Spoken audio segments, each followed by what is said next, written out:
This is Chris Yume. I'm the legal advisor from Mabana. Thank you.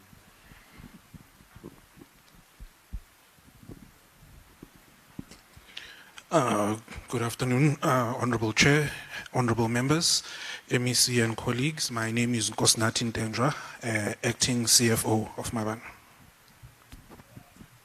Good afternoon, Honorable Chair, Honorable Members, Honorable MEC, colleagues from Legislature, HOD, CEO. My name is Tebogo Ngesi, Manager Internal Audit Maban.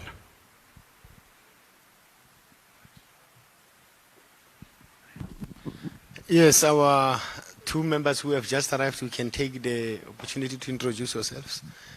For the meantime, you would indicate whether you've got the written presentations or so. If you have, you can share. If we do not have, we will do otherwise.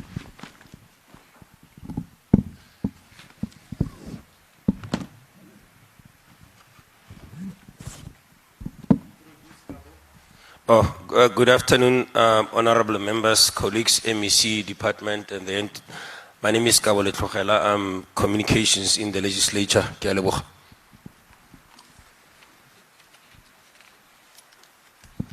Good afternoon, honorable members and the department and the MEC and my colleagues in the legislature. My name is Namhlalo Habe, responsible for communications. Thank you very much. Sorry, Litona. Sorry, are you winning? Yeah. Are you also able to connect other members to make it available? So you will alert us of the members who are on the platform.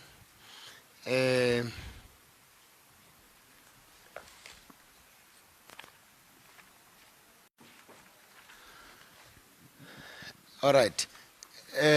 You would also be requested that you share the link to this meeting on the platform of the MPL. Ne?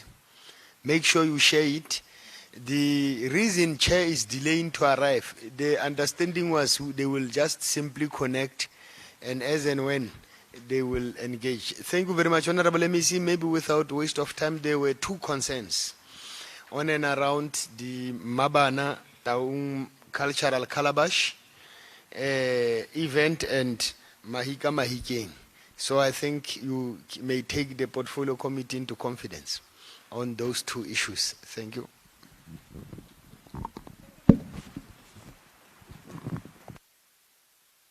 Thank you very much, Chair. I will request that the HOD start with the presentation on Mahikeng issue, and the acting CEO will immediately after the HOD present to your house, present the issue Taung Calabash, unless Chair advise otherwise to say we will present Mahikeng and thereafter, or we want us to present it both of them at once and then we get into the discussions. Yeah, thereafter. you can do both of them at a go. Okay, thanks, Chair. Yeah. Thank you, Honorable Chair and Honorable Members. Chair, with your indulgence, I'm not sure if we are being streamed live. In case we are, there are some details that relates to service providers that we will brief the committee on. And just for legal reasons, maybe if you are streamed live, the first part can be off streaming. So that we don't have unintended consequences of a good action we want to do, with the indulgence of the Chair, of course.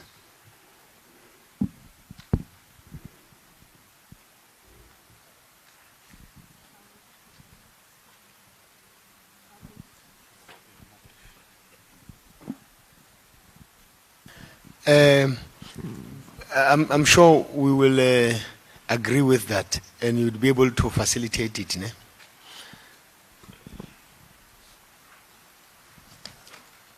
Will you be able to prohibit the public to access us through our as and when? I'm not sure at what stage you will be talking about service providers, but let's agree that you jump the name of the service providers you can just talk about the pricing, or rather just avoid the names when you present, so that we should not disrupt ourselves. You will allow him to present. Fortunately, we've got the list here. We will know as and when you present. Thanks. Accepted, Chair. The purpose of the brief is to take the committee into confidence in relation to our decision in relation to Mahika Mahikeng. I'm going to go to the second slide. The slide just depicts the process that ensued prior to the tender being advertised. It was advertised on the 27th, approved on the 27th of July, advertised on the 28th of July, closed in August. The validity period being 90 days and the expiry of the validity being the 24th of November 2022. And then the various committees did execute their responsibilities as mandated. On the next slide, Chair, with regard to the issues, the first issue that we want to bring to the attention of the committee is that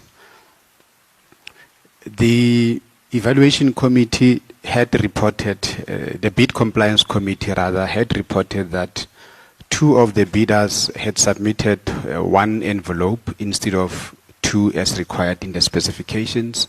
I will speak to details at a later stage why this salient fact is necessary. Now, the second issue there, Chair, is that the 2 envelope system was intended to separate the submissions from the bidders, such that this first envelope contains the proposal that will be dealt with in terms of functionality, which will be unpriced, and then the second envelope would deal with the pricing, so that when the bid evaluation deals with the process, they deal with the pre-compliance, the evaluation of functionality, and then your price and triple BEE assessment. On the next slide, Chair, I'm making reference to the terms of reference as approved as per advert on paragraph 5, page 3 to 4. The pre-qualification criteria was set, as I've indicated, in the first phase. The bidders were to submit the 2 envelopes as indicated as per paragraph 5.1.3.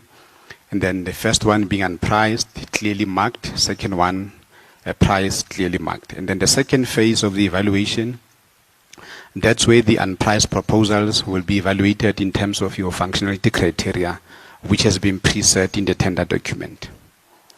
I believe the committee is comfortable. I will not read the slides verbatim, but rather to speak to the issues as indicated. And then the last stage would, of course, be the service providers being required to submit that envelope, which will depict the price with the full breakdown. And then this was to be opened only at the third phase, so that the price assessment does not get affected by the first 2 stages. And this is part of the requirements as set in the bid. Now, the questions that one had to ponder on, can the evaluation committee disregard the pre-qualification criteria as approved by the accounting officer as part of the bid and allow service providers who did not comply with the set criteria to go to the next stage of evaluation? And then the service providers are listed. We will not speak to details as agreed. And then the second issue is, what was the purpose of separating the priced and the unpriced proposals from an evaluation perspective? And then we also making reference to the consistent and equitable treatment of providers as per the provisions of the regulation. On the next slide, honorable members, is the administrative and mandatory requirements. The intention of the slide and the subsequent slide, it is to communicate a message that was captured by the bid compliance committee when they received the bids. They took note that the 12 bidders that are listed did not disclose their interests in other companies as per the requirements of the SBD 4, paragraph 2.3. And the requirement is that whether or not those bidders have bidded, such a disclosure must be done. Now, the companies as listed did not do that declaration. And the second slide just communicate the names of the companies until number 12. Going to slide number 9. The message there is that the evaluation committee took a decision not to eliminate the 12 bidders who have failed to make a declaration in terms of SBD 4 2.3. This is extremely problematic because compliance is not discretionary but rather mandatory. The SBD requirement is very specific. It is attached at the back of the document for the convenience of the committee for reference that they ought to have been eliminated. I make a direct citation at the bottom that the requirement reads that I understand that the accompanying bid will be disqualified if this disclosure is found not to be true and complete in every respect. The mere fact that these bidders would have failed to make a declaration, it renders their bid a nullity in terms of the provisions of paragraph 2.3 of SBD 4.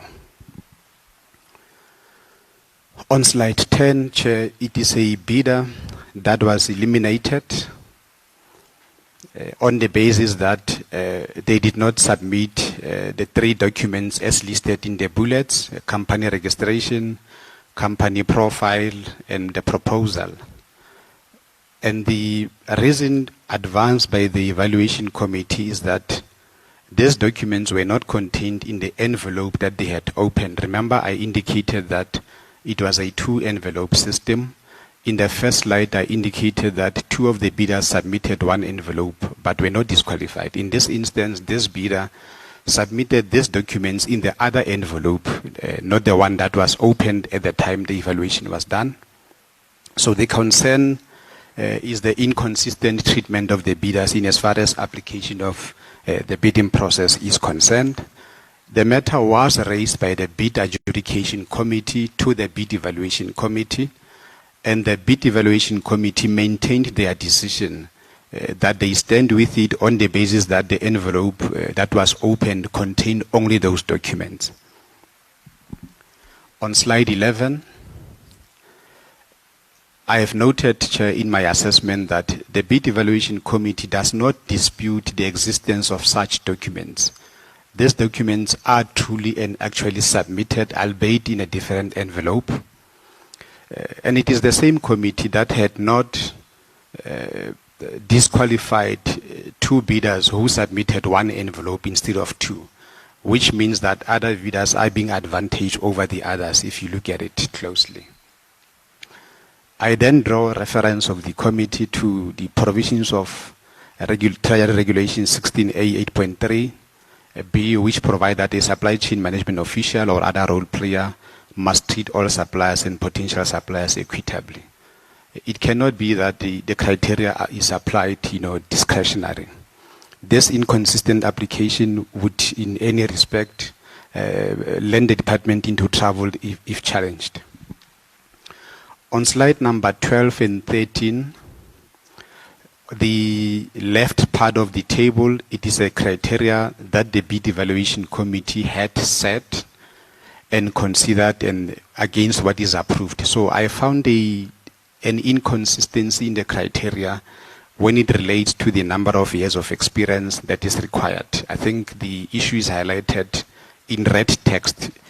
You would note that on the other side it says not more than 10 years, on the other side it says more than 10 years, and the points are allotted. The same message is communicated on slide number 13 as highlighted in red text.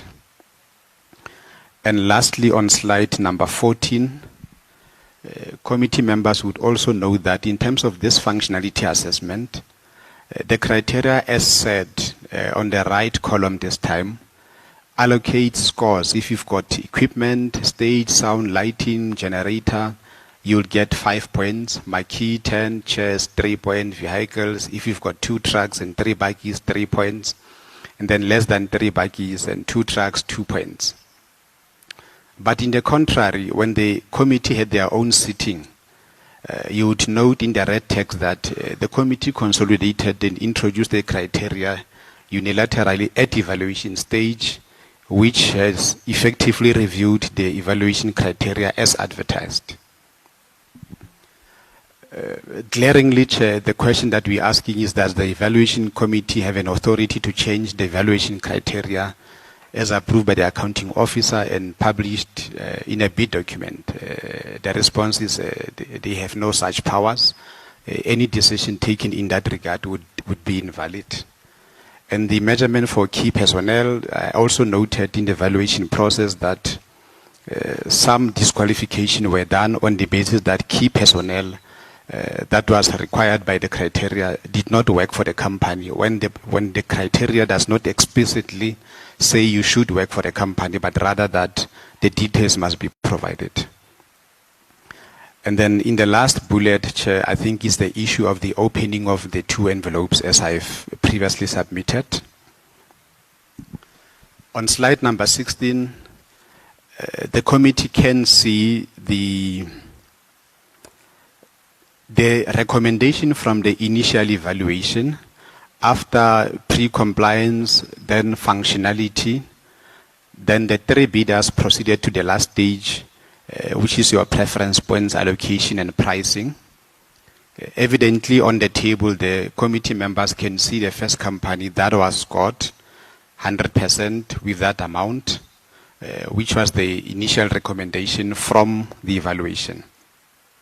And the red text at the bottom, I draw the attention of the committee that being the case, that would have been the service provider recommended for an award. I'm trying my best, Chair, to stick to the instruction, not to speak to some details for public purposes. And then slide number 17, the committee then proceeded to conduct site evaluations to the service providers that were in the table before, to 2 of them, because the last one I forgot to mention in the previous table would have automatically been eliminated because the 80-20 evaluation criteria, the threshold is 50 million, so any bid above that amount would be eliminated automatically, so you'd be remaining with 2 bidders. Now the site visits were done to the 2 bidders, and the evaluation committee decided, based on the findings of the site visits, to re-evaluate all the bids, the total population of the tender, despite that only 2 bidders were visited. And the committee, upon their visits, they established in the last bullet on slide 17 that some of the attached letters for company experience and key personnel did not meet the requirements as per the scoring guidelines. The question that ponders in one's mind, Chair, why would on slide 18, why would the evaluation committee re-evaluate the entire population of the bids after the site visits were done only to the 2 bidders? The purpose of the site visit seemingly were used to set aside the functionality evaluation, which was based on the review of submitted documentation as per the bid evaluation criteria. And why was it that the committee was able to only establish that some letters that were used to allocate scores at the functionality stage, that they don't meet the requirements post the site visits, and only to the 2 bidders? This constitutes, in my view, potential prejudice, specifically that the re-evaluation of all the bids were done based on the findings of the site visit to the 2 bidders. Now, the site visit outcomes resulted in the review of the total scores of the entire bid population, to the extent of eliminating a bidder that was initially shortlisted potentially to be awarded, and the review of the scores of the bidders mostly downwardsly. Now, what is of concern is that the re-evaluation was conducted, and at the stage when the re-evaluation was conducted, the members of the committee would have been aware of the pricing of all the bidders, and inherently discussions would be affected because preference point and price would be the last stage, and therefore you doing the evaluation being conscious of the pricing that would have been seen in the last stage of the evaluation. The question around the significance of the separation of the envelopes, therefore, remains a challenge. Why was it necessary that that be done? Because it causes serious inconsistency. Slide number 19 and 20, Chair and members, it is just a depiction of after the first evaluation was completed, a re-evaluation was done, The columns in the middle, they would then indicate the change in the scores to respective bidders pre and post the re-evaluation. For purpose of time, I will not read the scores verbatim. Members have a document before them. And the last comment, the last column would indicate that what resulted in the scores being adjusted downwards. This is the work that would have been done in the first evaluation or in the initial evaluation. Why would it be that it is only detected post, the second re-evaluation? I'm going to skip all the other slides until 21 and 22 because it's a listing of the providers, their scoring, and the necessary commentary. Now, very importantly, on slide number 23, if members are still with me, members would recall that that bidder was the one that was recommended for a possible award, now being completely removed because they don't meet the functionality threshold of 70%. Noting that initially there would have been the best bidder being considered. Now, the two bidders that would remain as per slide 23 would be those that are depicted with the amounts and the percentages. The third one, as I had indicated, the last one would fall out as a result of the 80-20 principle application because the bid is above the 50 million threshold. Effectively, the table on slide 23 then changes the award to a different bidder from the initial one that was to be considered for an award. Now, as a result of this, Chair, the former accounting officer who was acting had then taken some actions which include, amongst others, the consideration to appoint an ad hoc evaluation and ad hoc adjudication committee, which he had duly appointed, constituting members from the department and from outside. Also, a legal opinion was sought from Office of the Premier, the Chief State Law Advisor, in reference to possible leakage of information from within the proceedings, to the extent that this information had a potential impact on the decisions that ought to be taken. This leaked information, Chairperson and honorable members, resulted in allegations of corruption, manipulation of process to favor certain service providers or provider, some service providers initiating legal processes to challenge the outcome before the process was completed, the threats, the insults, the reputational harm to the departmental executives, senior managers and officials, a lot of incorrect material circulated on social media casting aspersions on some of us. And upon appointment of myself as the accounting officer, I resumed duty for the record on the 3rd of October 2023. One of the tasks I had to deal with immediately was to attend to the public outcry of Mahika Mahikeng with all its associated challenges. And Chair, quite sadly, there's a recording that came to the attention of the departmental executive, to the then acting HOD, which was brought to my attention with correspondence from the CFO and to the colleagues internally.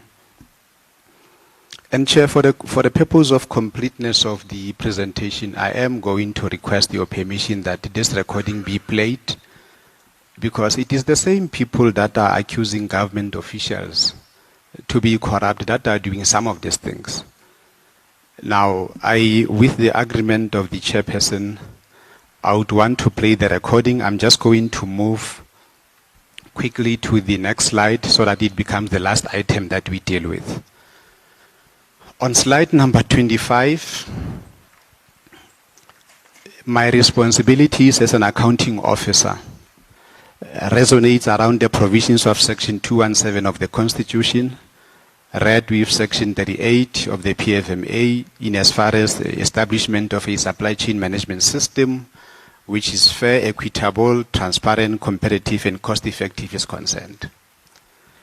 The second submission is that my responsibilities in terms of Section 38, subsection 1C, Roman figure 2 of the PFMA, I've got an obligation to take effective steps to prevent and authorize the irregular, fruitless, and wasteful expenditure, including the losses that may result from criminal conduct.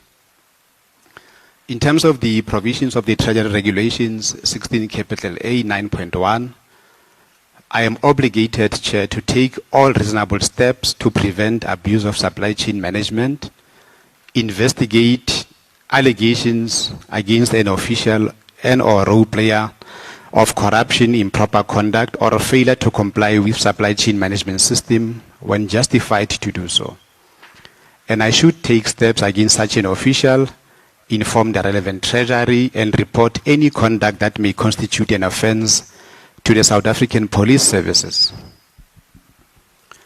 Having considered all the information at my disposal, Chair, the evaluation report, the bid adjudication report, internal correspondence, applicable legislative framework and regime, the legal opinion from Office of the Premier, Chief State Law Advisor, and having engaged with the member of the Executive Council, I accordingly notify the Portfolio Committee as follows: that the Honorable MEC will brief the Premier on the matter given its public interest.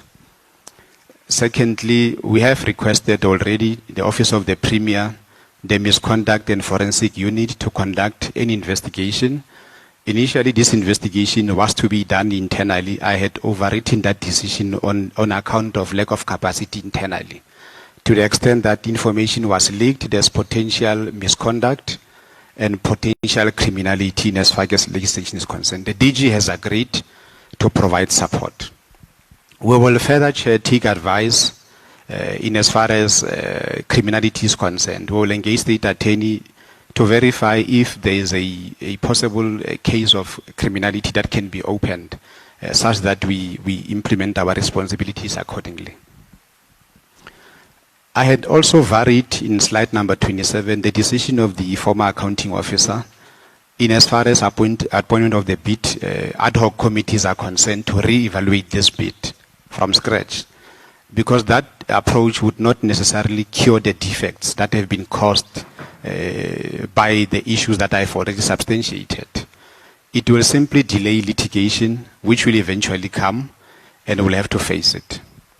The second bullet, taking a potentially irregular decision and waiting for that decision to be challenged in a court of law, knowing that we've got no case to pursue, would rather be very illogical for me, because our decisions, should we have taken to award, they were simply going to be found, to be irregular and would be set aside by a court of law. We will attract unnecessary legal fees, and we would lose this case. And as the accounting officer, I have therefore decided to cancel this bid on account of the prevalent irregularities, because if we could have awarded, this would have been a 3-year contract with an estimated 40 to 41 million rand, which would have been to be declared irregular, and I would have to investigate the extent of the irregularity, make a determination if there's a loss to the state, and implement processes to recover where such are necessary. And it's a painful exercise that knowingly, negligently, I cannot make such a decision.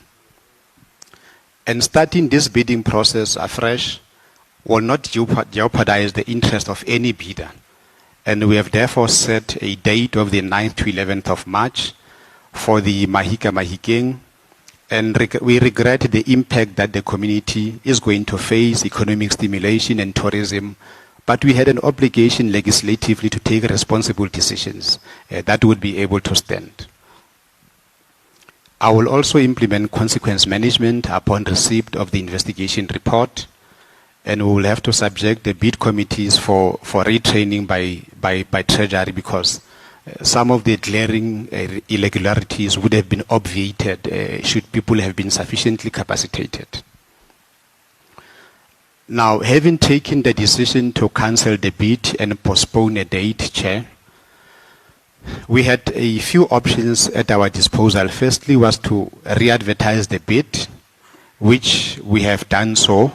The advert will be going out either before end of this week or next week, and the date has been set. The second option that we had, that we decided not to exercise, was to really prioritize this budget and redirect it to other areas of pressures internally, and or fund proposals from partners that would implement a similar or related projects. So we decided from all the various options to remain with the option to conduct Mahika Mahiking as an important program that promotes tourism, arts and culture, but just change the date. On slide number 29, Chair, we just depicting why the March. There was a hype that would have been created by Mahika Mahiking in December. But also we are guided by regulations. When we put an advert, it is public knowledge that an advert would have to run for 21 days unless a shorter period is approved by myself. I did not see compelling reasons why I should advertise for a shorter period, especially going to festive. Now that timetable gives an indication that we would run an advert on the 18th of November or so, and then between the 12th and 15th of December, the compliance committee would have to do their work just before recess. When you come from recess, the evaluation would do their work for a week, and then we'll also subject the process to review by Provincial Treasury Unit, internal audit, so that before I make a decision for the award, at least there would have been an assurance provider looking at the bid if it is compliant in all respects. And then we're looking at an award around January, and implementation would therefore commence. And that is why the date of March, February being dedicated to marketing, to activation, to ensure that we attract a necessary attendance. I would, Chair, for about 5 minutes, request with your permission to play the recording that I have made reference to, which has caused very serious problems to some of us, having been accused by the very people that are calling us corrupt.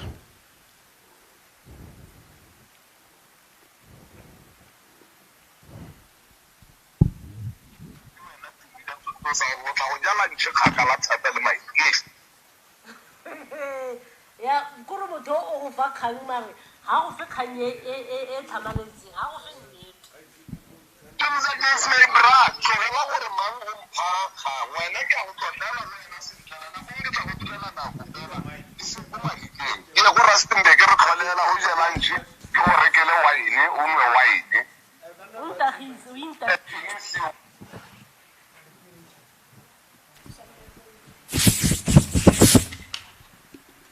That is the president.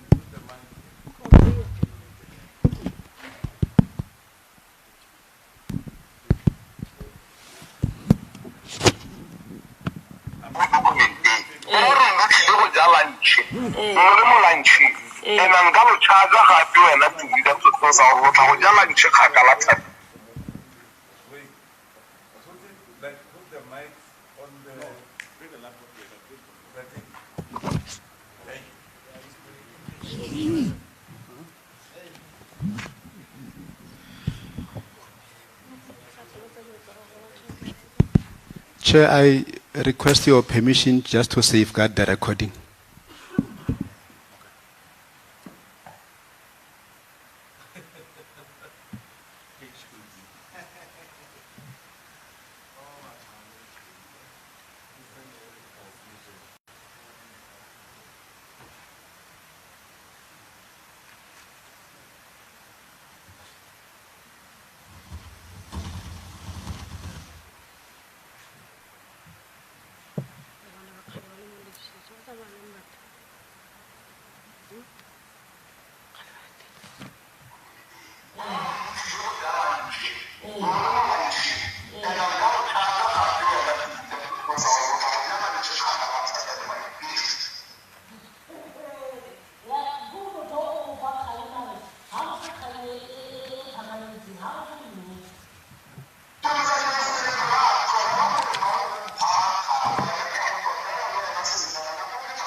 Because that's a different process.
Then we'll advise what you put on Zao. Yes, Mama. Okay, ma.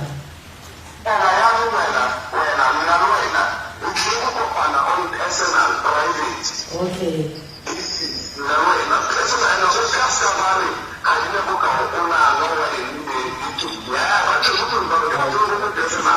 Hey. No, I would press it.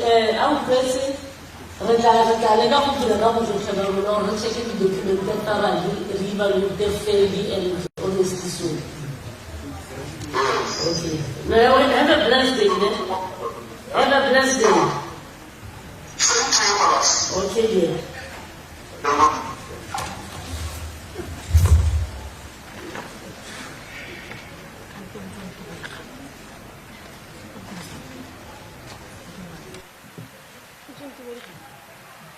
I'm sure you would want to talk to.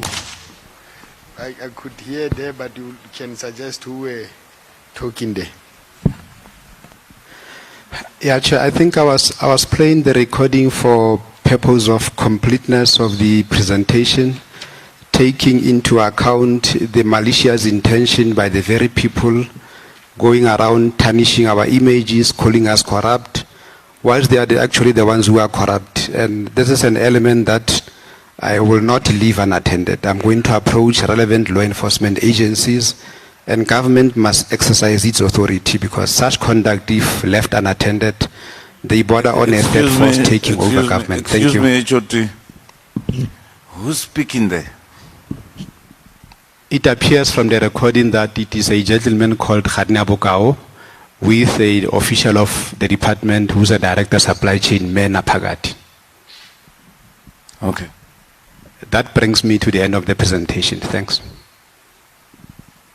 Okay, let's take the second presentation and we'll then engage afterwards.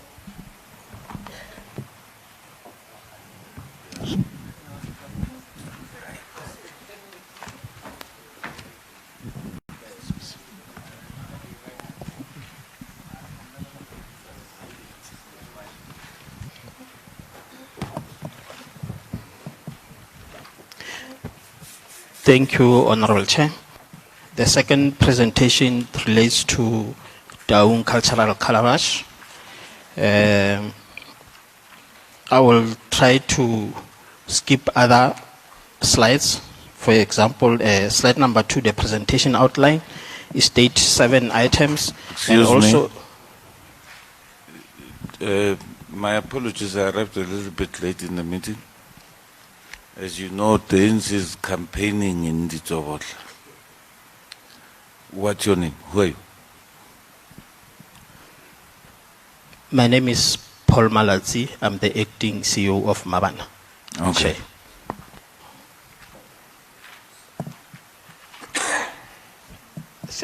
Thank you, Honorable Chair. Slide number 3 is the purpose. I will just skip that one also.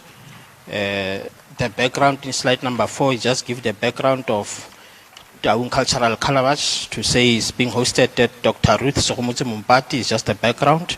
And also to say previously this event was sponsored, but later on most of the sponsors withdrew because of the audit outcome, which was not up to standard. So maybe going forward we will be able to attract most of the sponsorship.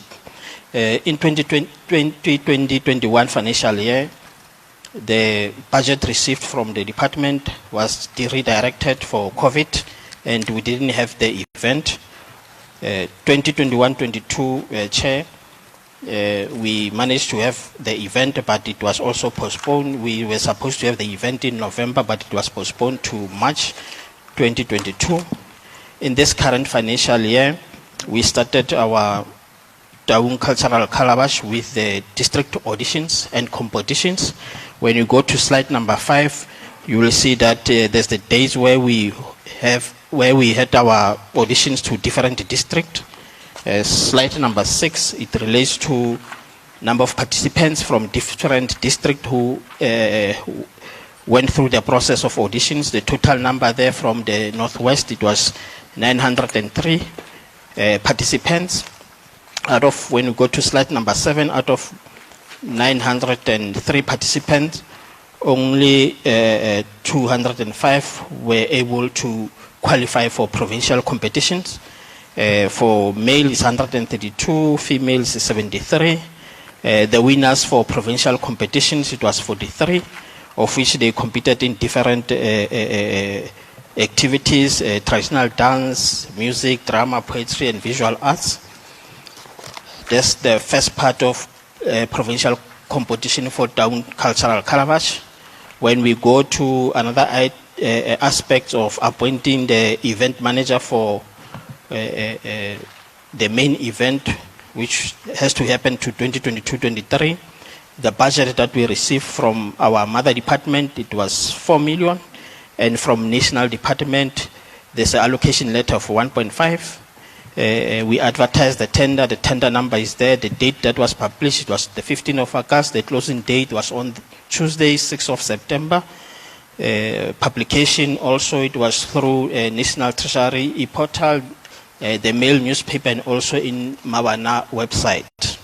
When we go to page 9, slide number 9, This is we received 8 documents which were submitted on the closing date and time. It was your trading, which... Remember, we have said you would not mention, but we can see where we are, but don't mention names. So you can just, we can see 8 beats, you can tell their prices and we pass it. So, apology for that, Chair. The bids were read loud during the closing date. For company A, it was 3.5, B 3.3, C 6.1, and 3.9. They are straight. I won't read all of them. They are there in the slide, Chair. On slide number 10, this is a compliance check schedule which was prepared and confirmed for the bidders.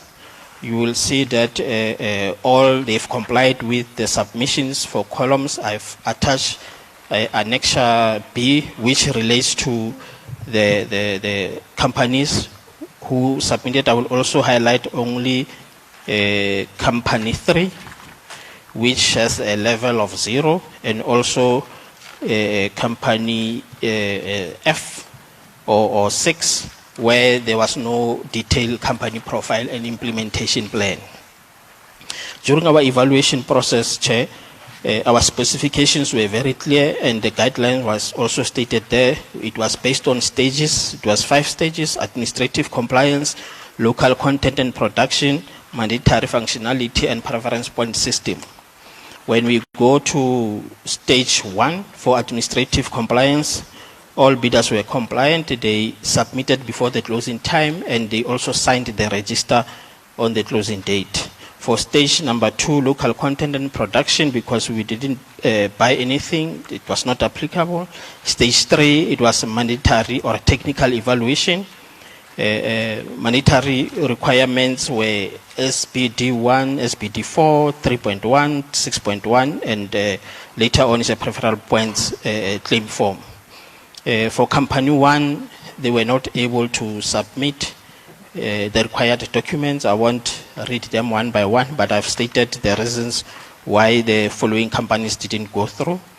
When we go to slide 13, only 4 companies were able to go to functionality criteria. Our threshold for functionality was 70%. Company A, these are the points that they obtain, and B and C. I will go, when you go to the next slide, slide 14, there's a reasons why these companies scored those points. You will see that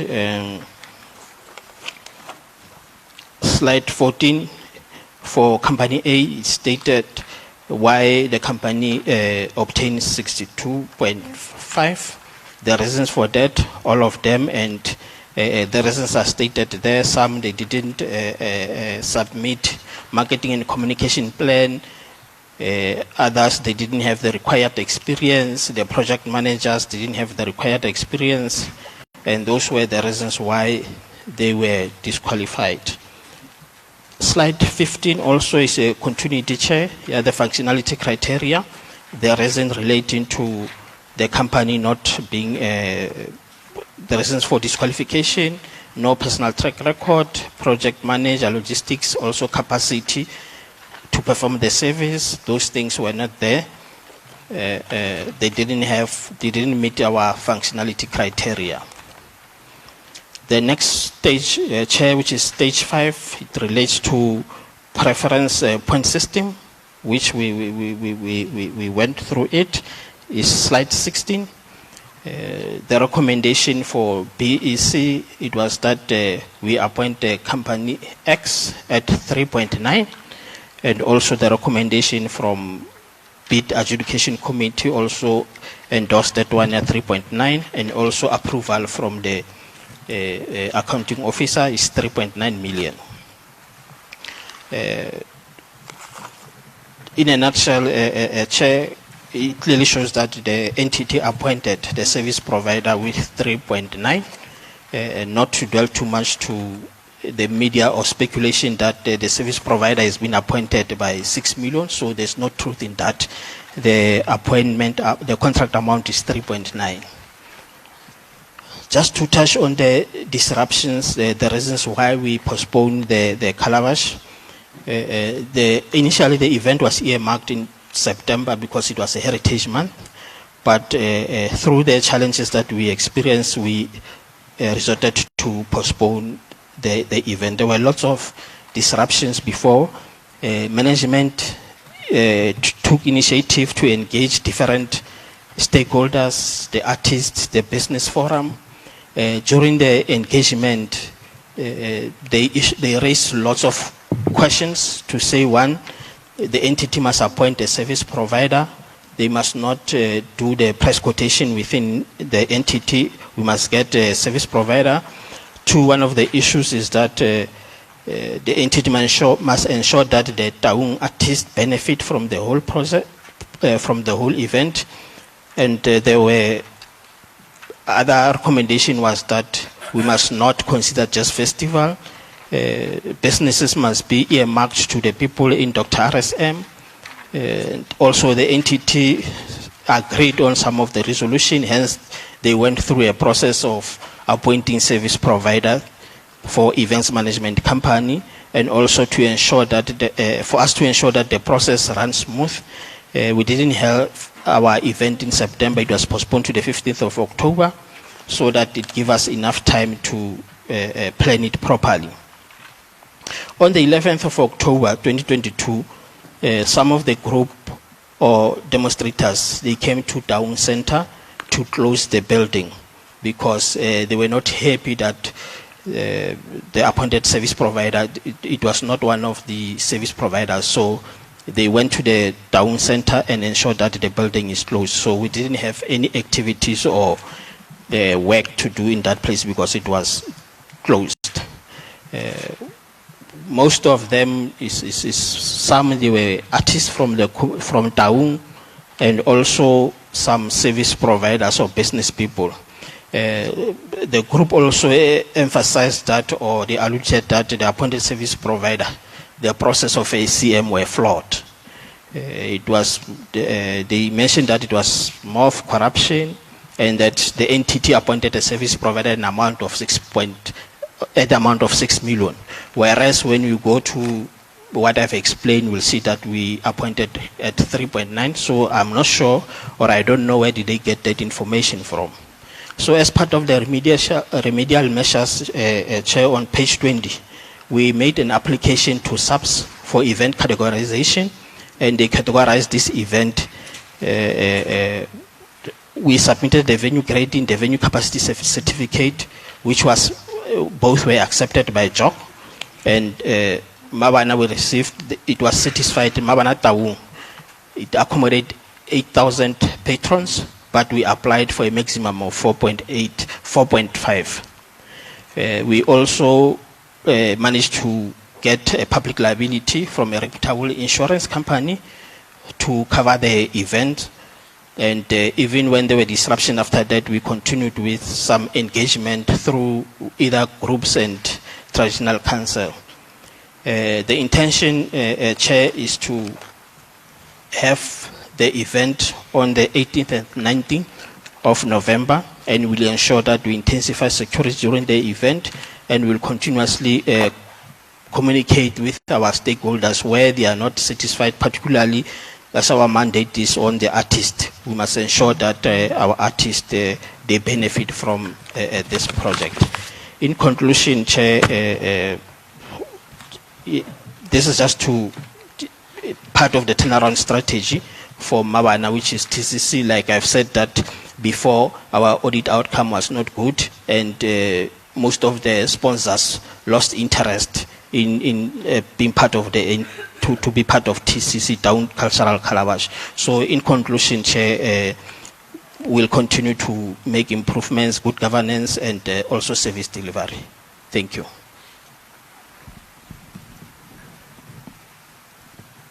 So eventually this event was held? No, Chair.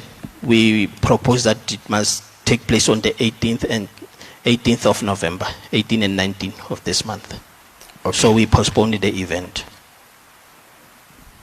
No, thank you very much. I think we have managed to get connected with the honorable members who could not attend physical. I don't need spectacles for now, Honorable Mataboka, but I can see, Melem Kopane. We are going to investigate if you've got troubles with eyes, Chair. You can see when there is. We will check that thing. We will investigate. But we can see Honorable Beats and our support team. We are with them there. Mr. Lehwase, Khotso Lehwase, Mr. Untiretse Ramakapu, Honorable Lenkopane, and AB Amo Poku. Thank you very much. We are taking note of your presence, and I hope, or just wish you could have been listening so that we can engage 2 presentations. We have received 2 presentations about Mahikeng and Mabana cultural calabash. Can we engage honorable members? Maybe I must also, as we engage, make an indication of 2 important things that sometime, I'm not sure, early this week or last week, I had to engage Honorable Chair of the Portfolio Committee on Tatema Taboge when we received calls from interest parties from Mabana about cultural calabash. Secondly, when we interacted with the Premier, we said, but will there be calabash? It was planned for September.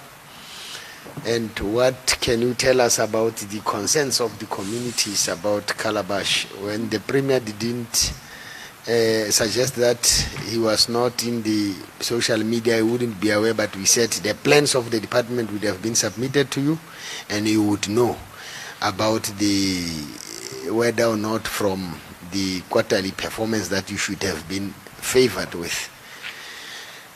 2 interesting things there was Honorable Mataboge, Premier said they will revolutionize the industry, the IT, because of the responsibility of the office of the Premier. But the Premier is not on social media. I said, how will you revolutionize Premier? But it was our concern as well. And we said, Honorable, please arrange that we have an interaction with the department on this matter, and maybe that we are going to have an interaction on it. Thank you. Honorable members may freely engage. Chair, you may take your reins. Thank you, Chair, because I want to... No, thank you, Honorable Twaile. Any, we're with Honorable Rabutapi and Honorable Sonaki. Is there anything that you perhaps maybe want to chip on? Honorable Sonakin.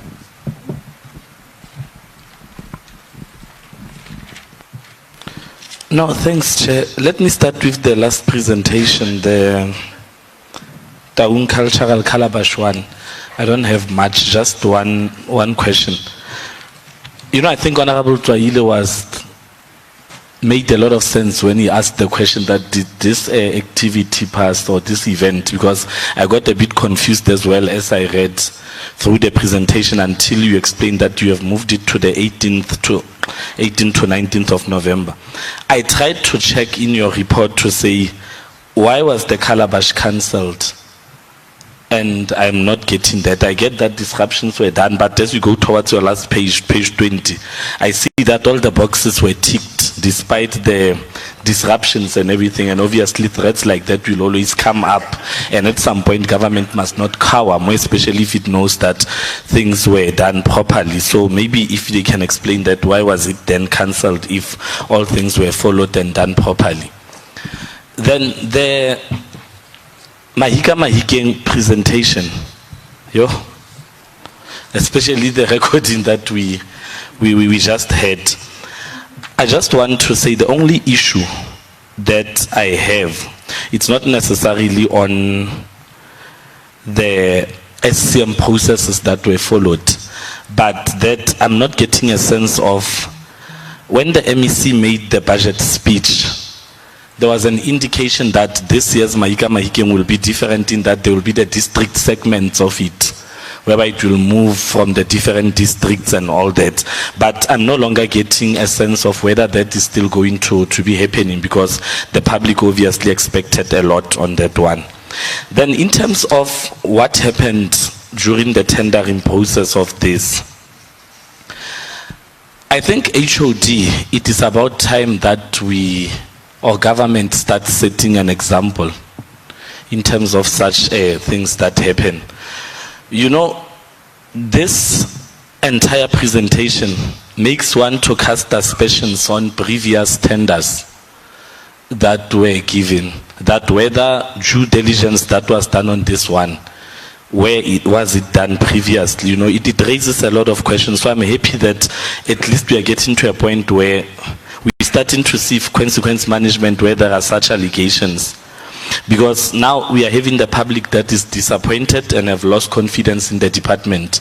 And now the department must come back strongly, not only with a statement that says we have cancelled, we are moving it to March. Because now people are asking questions that, no, we are not ready and whatever. But now you are taking us as the public, as members of the legislature and the public, to the behind the scenes of what happened, to say this is what happened and we are dealing with it this way. Maybe as a report to the committee, it will be very interesting to know who are the members of your bid evaluation committee. Maybe you must provide and also give us their experience in the department, their qualifications. It will be very interesting to find that out. Now, I believe the way that you are acting on this, you are actually acting correctly in investigating this matter and getting to its finality. The only clarity that I need on this investigation, because the only indication in your report is that the DG has agreed to your request that the Office of the Premier will investigate, and I'm glad you took it there and not investigated yourself. But what one is not getting is a sense of timelines to say, you and the Office of the Premier, what have you agreed on? When will the investigation start? When are you anticipating it to stop or to end? Because it cannot be a more of an open-ended investigation that will go on forever, like so many that we know of in this province. Then the last one on the recording, Section 21 of your Prevention of Corrupt Activities Act, Section 34, now that you are in possession of the recording, you now have a duty to report. And we will be expecting you in the next maybe reporting time that you'll come back to say, this is where you are with the law enforcement agencies. There's no longer time to keep such recordings and such information, because now you have all the information. Thanks, Chair.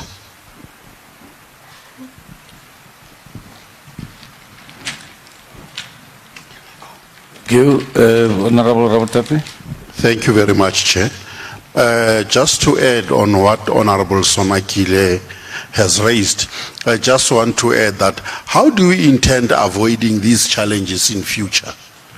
Because it looks like with every event you encounter a lot of challenges. Thank you. No, thank you very much. Honorable Twaile. Thank you very much, Honorable Chair. No, I think the person who raised hand first is Honorable Lungupane, that you can take. He was just before all of us. From the visual.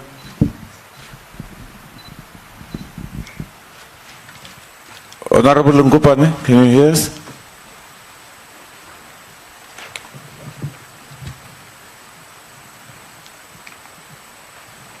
I doubt if she hears us.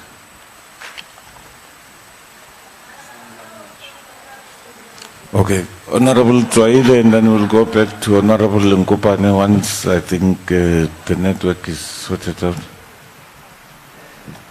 No, thank you. Honorable Chair, honorable members, Honorable MEC, maybe I must start with the one about Mahika Mahikeng, because that's where we have started. As maybe Chair, I must also congratulate the HOD, that the Mohorosi, as the newly appointed HOD for local for CATA, this department. I'm aware, of course, that for some time the department has not been having the administrative head. But MEC, we must really appreciate that you have chosen the best amongst many.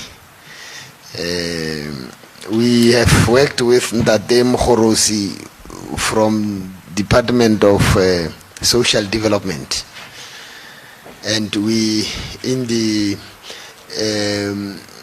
annual reports of all provincial government departments and entities in 2020-21, 2021, yes, I think to 22. In fact, the only establishment that shown the improvement was Mabana when he was leading it there.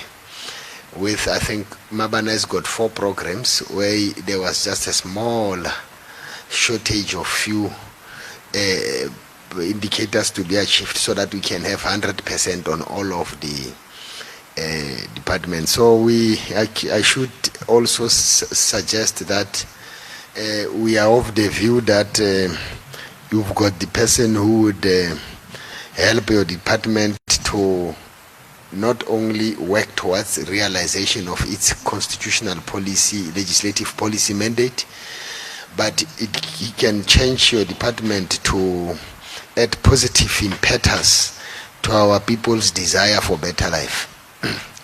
CATA is one of 4 departments in the province that takes almost 78% of the whole of the budget.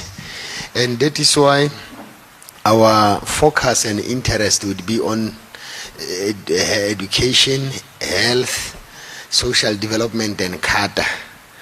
And at times I wish the energy members have on other departments should be channeled on these 4 key departments that should really change our lives. But Honorable Chair, the important thing that we all know about CATA is that in the view of the AG, it has not used its mandate, or the pursuit of its mandate has not translated in changing lives of the local people in on this area. 1, creation of the jobs, a reduction of poverty, and increased social and economic activism. When you look at your own AR, the reports of the department themselves, that comes from the department, suggest there were challenges, but we also know, Chair, that through its agencies, including Mabana and so on, the department was executing mandates and has shown to be improving, particularly on this area, especially because we had Ndate Mkhorosi there. So we don't have a doubt on his orientation and understanding of the public service management and regulations. But let me talk to Mahika, Chairperson. I must just start fire with ice, supporting the cancellation flowing from the report. I would just, where I am, support the cancellation. Just noting few things. When you say 2-bit envelope, simple, it must be 2-bit envelope. 2-bit means the first one is to detail what you would be doing and so on, excluding the prices, and the second envelope price all the activities that we would have mentioned. In the event that regulations are clear, where there are no 2-bit envelope, 2-envelope bit, that bit that comes with 1 envelope automatically gets disqualified. It is the error on the part of the department. And that is why the proposition that there must be some form of reorientation of bid committee members is necessary. I mean, if it is written like that, it should have been treated like that. I'm sure Had they taken strictly the 2 beats, would be somewhere completely from where we are. That is the simple understanding.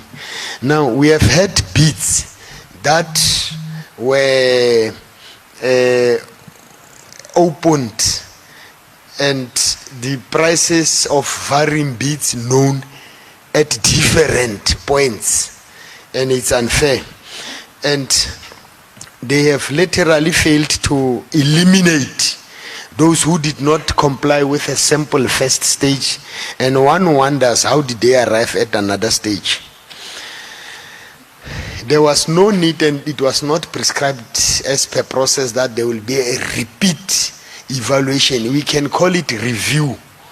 There is nothing that is called review. We will rather call it a repeat evaluation of the bid. It's not provided for. I've not come across that practice provided for in any pieces of supply chain. So, the site visit did not serve its purpose. It was like going to help one service provider win.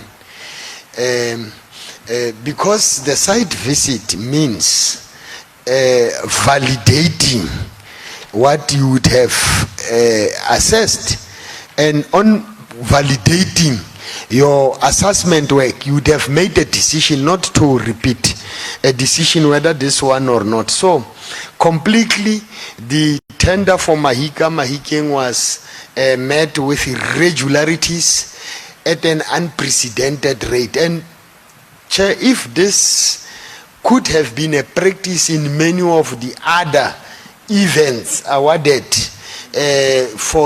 by this department, I'm sure we will fairly request that not only on this one, but the recommendations to consider criminal cases discipline must be applicable to all others, and that's a solution about it. And what is good is that, just like the Anti-Corruption Act, any act of corruption that would have been made remains prosecutable for 30 years.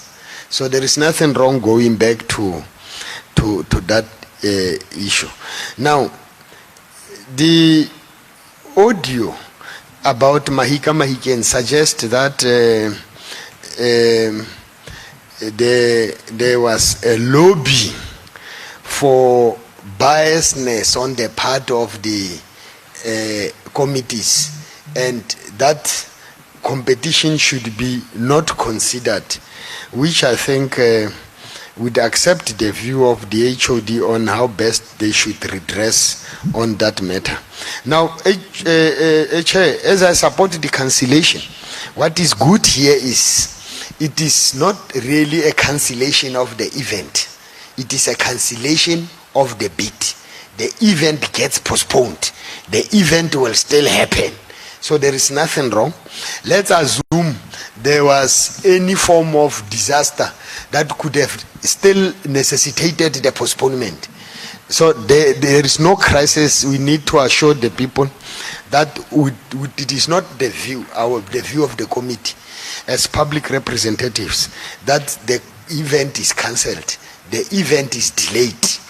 What is cancelled is a bid, because it is irregular and it is not compliant. So we really support the posture of the HOD on this matter. Now, it is maybe our advice, just like it would be advice on others, that yes, and then I think we have put it forward, that yes, as you do that, you might have to constitute the bid committees with both internal and outside personnel. But I'm sure would not ask you much in terms of the supply chain regulations. Persons working at the supply chain should have been vetted. But I can tell you, many of the people working at supply chain in this province are not vetted. In fact, the province is able to appoint a person with criminal record without vetting to enter and take over the public institution. The example is of Kagisano Molopo administrator and many others. we have records about them. That's how bad is how we have been managing. Now, we have criminals accessing state resources, heartless ones. So it will be really bad. They are going to steal service delivery from the people. Now, the requirement that we must include here in your recommendations should be that other than constituting committees on ad hoc members inside and outside, and picking up expertise even from institutions other than of the state directly, but as agencies, please consider subjecting members of the committees to vetting.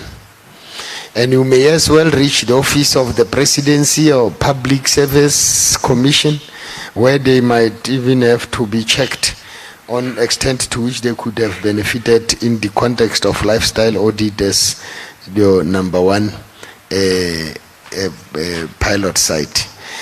Chair, we might have to request the department to consider that when they put up this bid, I'm not sure when they will be putting it up, they have written somewhere here, Chair, that they will have a bid re-advertised on the 18th.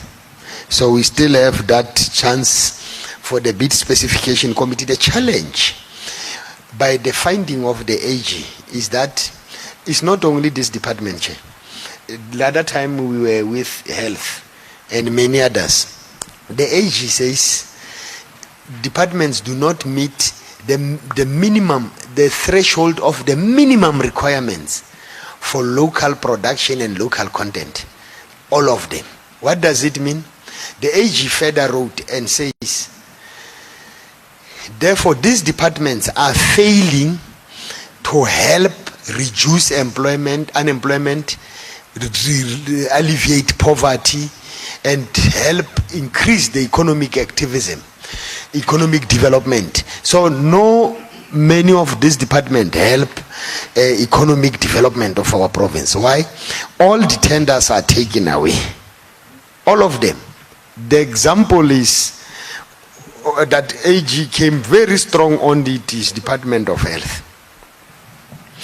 Now, because there might still be time for the consideration, we have no power to prescribe for the department that they must include this and that in the evaluation requirement, in the bid requirements.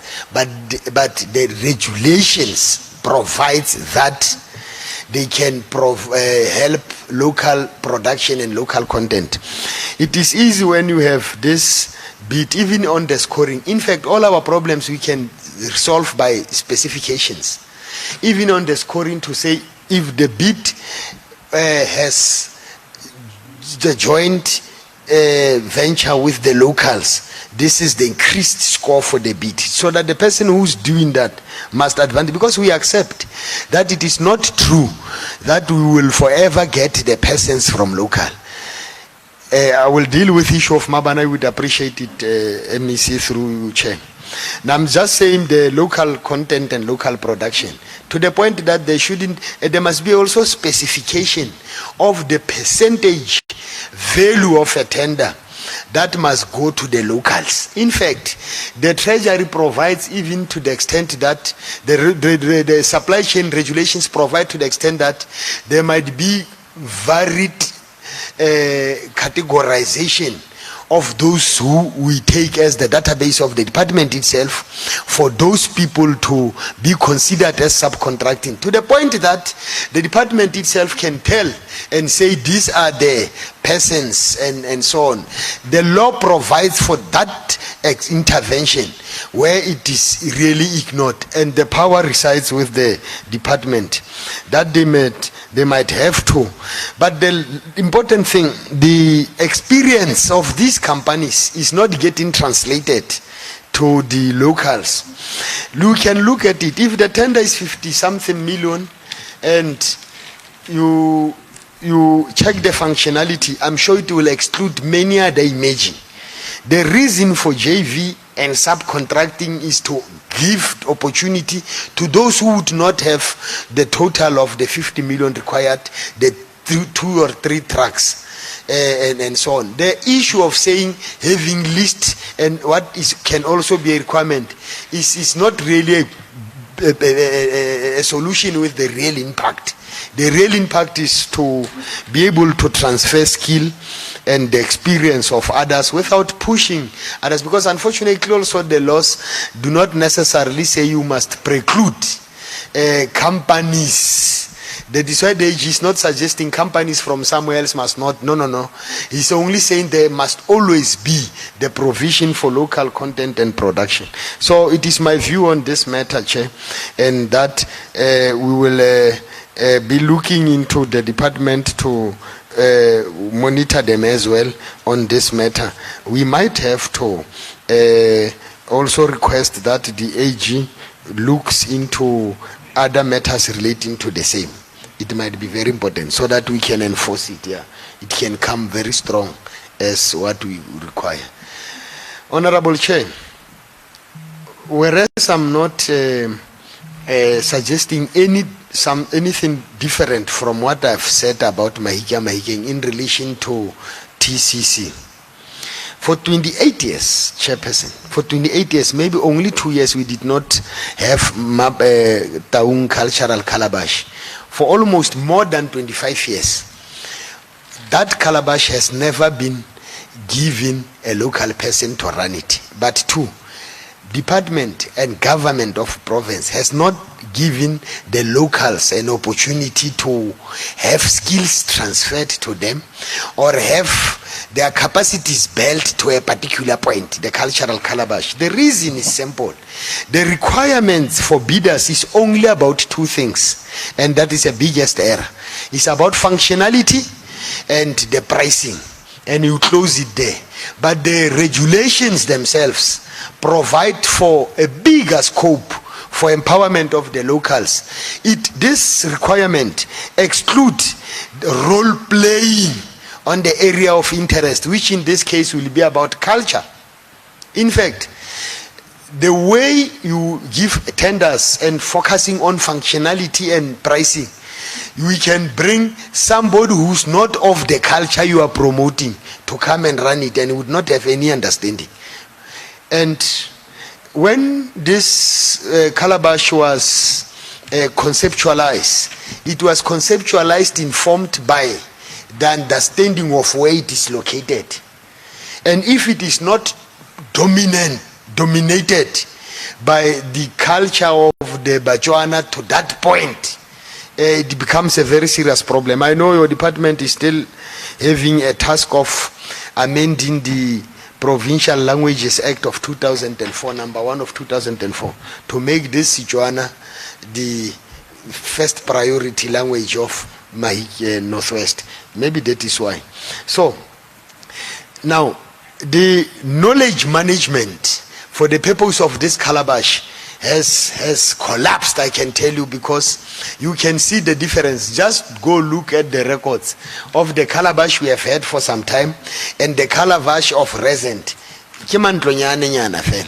It has lost, that is why it must be redefined as to exactly what is it that we want with this cultural calabash. And once you get the definition correct or the purpose, that is the reason why you would immediately allow that the local knowledge. I mean, you cannot bring a visiting Mutuana from Murule, a visiting Mutuana from Murule, to teach the locals their culture there. Yeah, you are not going to win it. I'm saying the concerns of the communities about, yes, we agree information about is 6 million or what is immaterial. The biggest thing at stake here is that there is no deliberate requirement from the department to seek a successful bidder to outsource a particular percentage to the locals. And that is why they will contest it, because it is not even provided for it to go.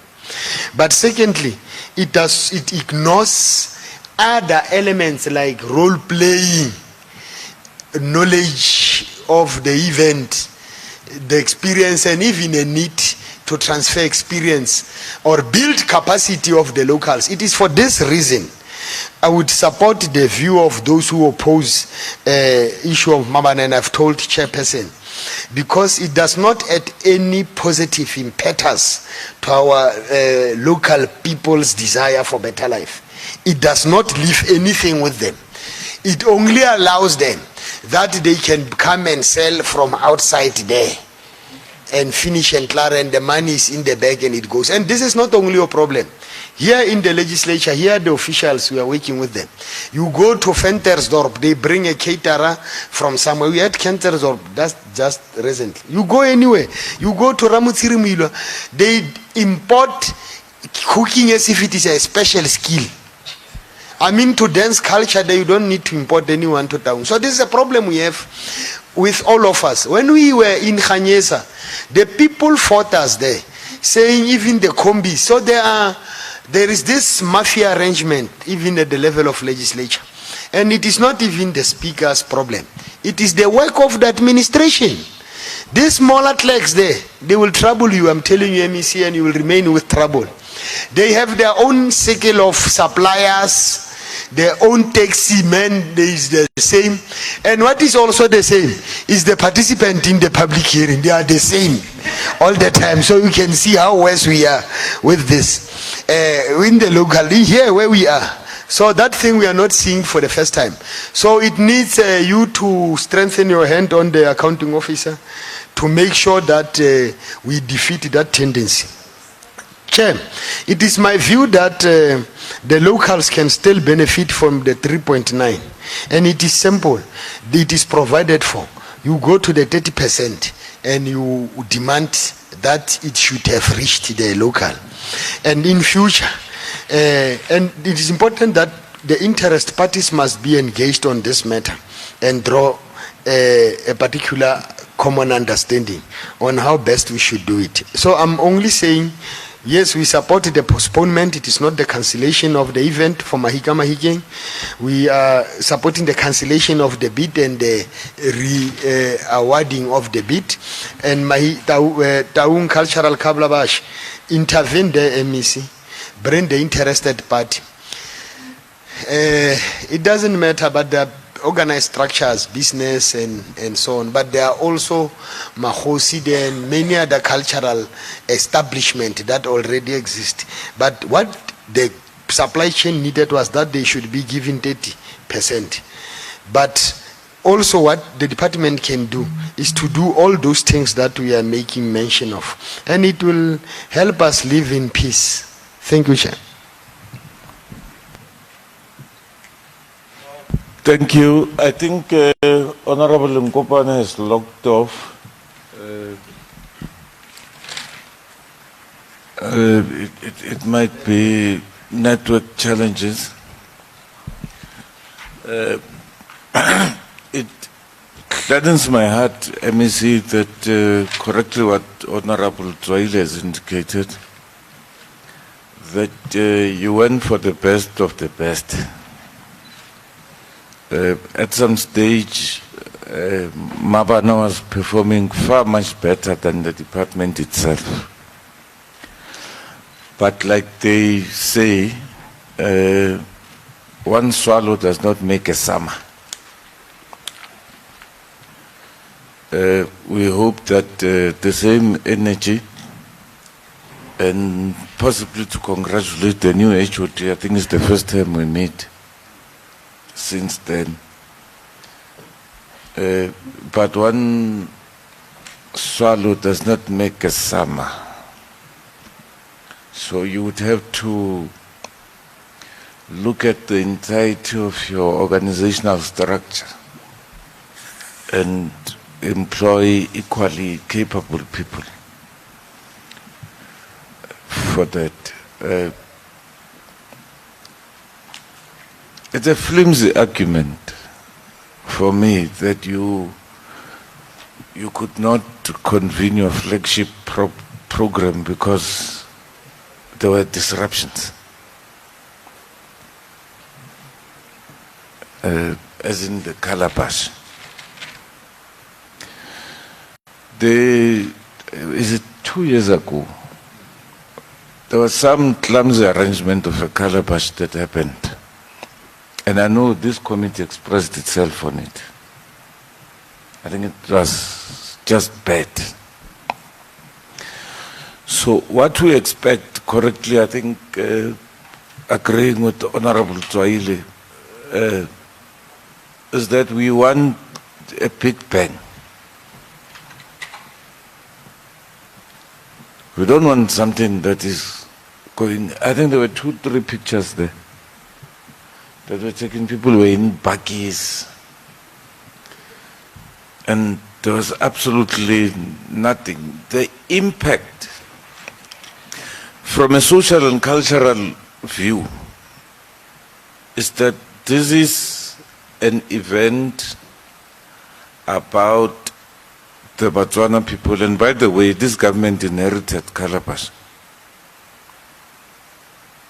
It's one of the things we inherited from the former Bob regime. And it used to be big. So restore its glory.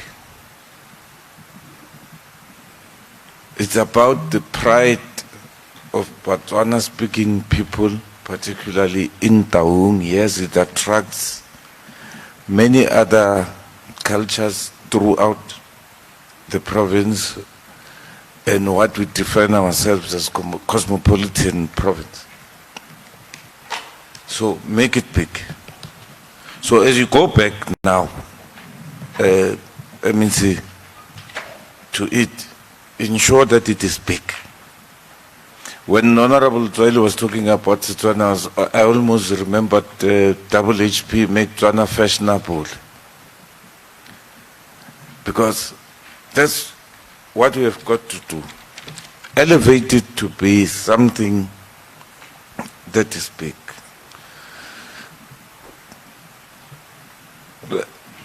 In your responses, I don't know if you'll be able to deal with it now. There is a view.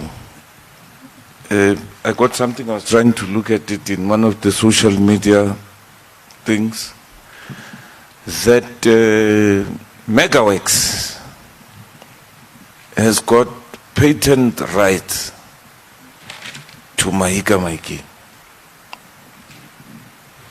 In actual fact, from the little research that we did, was Jack, is that it was a proposal which went to government for funding, and then it was patented. So no one has got any other authority to do it except Megawax itself.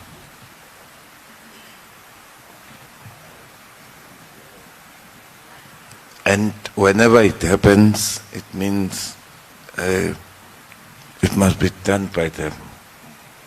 So just a bit of clarity on that. The purpose of this meeting was just to get these things. And I think Honorable Tswaile captured some of my views correctly. You know, when you've got, those of you who are in tenders, you've got 9CE, or grade 8 or grade 3, the tender system locks out anyone who does not have that relevant grading. And it will be based on functionality, it will be based on a number of other factors, and so on. For example, I can tender for, what do you call it, a legal panel. I'm not a lawyer. But these things, as quick as events, catering, what, has got a lot of interest on HOD. every person, even if I wake up, with my wife Nana tomorrow, we think we can bid for Mahika Mahikeng because it's just an event. It does not have any regulations that you qualify on the basis of 1, 2, 3, 4. Now, it attracts a lot of interest because it's like what is that one of buses in Kosatma? Scholar transport. The longest line of people submitting tenders that I've ever seen was that one. It went as far back as Denville. Because it's easy. I might not even own a bus, but I've got a letter of guarantee from, what do you call this, Ballenwald. One manufacturer has given me a letter that no, put it, because the regulations or the specifications allows you to do that even if you don't have proof of ownership. Now, what about the badge? What about the badge? Anyone can throw a badge. So people will gain interest in it. But what is important, and let me see what I said to our people in Taung, is that I know that there must be some element of local beneficiation. Yes, it's a difficult task. It's not your responsibility. But the administration that you work with must make sure that the people there who are inundated with calls every day, sometimes very insulting calls, sometimes very disrespectful calls. Honorable Zoile intervened the other day, and there was quite a cordial conversation about it. So it will be, it's normal. It's going to happen. One thing that I want to remind you of is that there was at a certain level, there was a committee set up by myself, you, and the former premier. There's possibly a new premier now. Okay.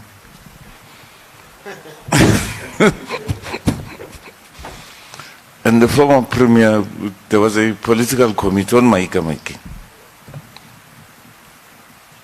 If you can recall, I think it's 2 years ago. You were part of it. He was not, no? Or in Mabane. About 2 years ago. And one of the things that I almost said Comrade Honorable Troile raised when we postponed Mahika Mahikeng that time was that you have no legislative authority because that's in your APP. And you can only, was it 10%? Yeah.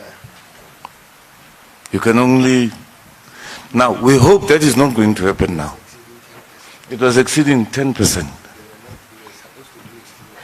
So we hope you and your accounting authority, the well-decorated fellow that's sitting next to you, that you will do this before the end of the financial year, because we're going to fight. Because it will be the second time you do it. Follow your process. I think I agree with other fellow members that you feel, we understand you just got there, but your successor entitled. So what do you call it in law? Vicarious responsibilities or something. Yes, so you carry the baton. Yes, consciously you took a decision, I'm going to put this thing away and follow due process. Follow due process and complete it. But let it not exceed the financial year in question, because it will be for the second time that happens. And fortunately, we'll still be here. Will you still be here? Certainly none will still be here. No, I will not be here.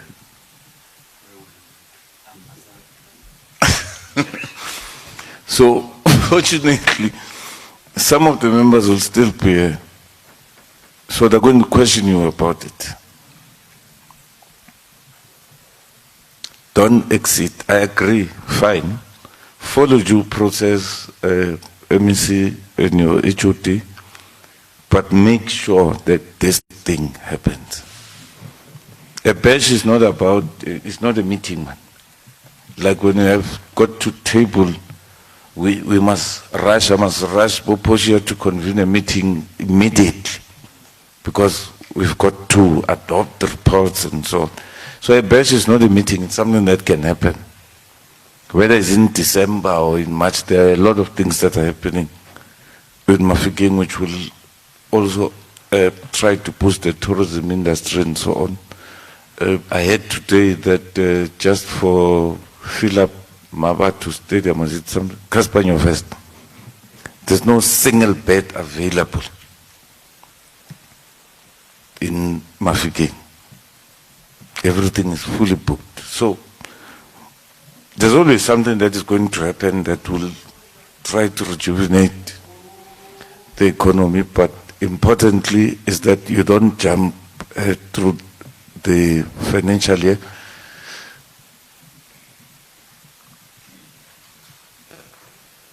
So for me, that's just a few questions that I have, but importantly I want to know about the patent right. So the floor is yours, MEC.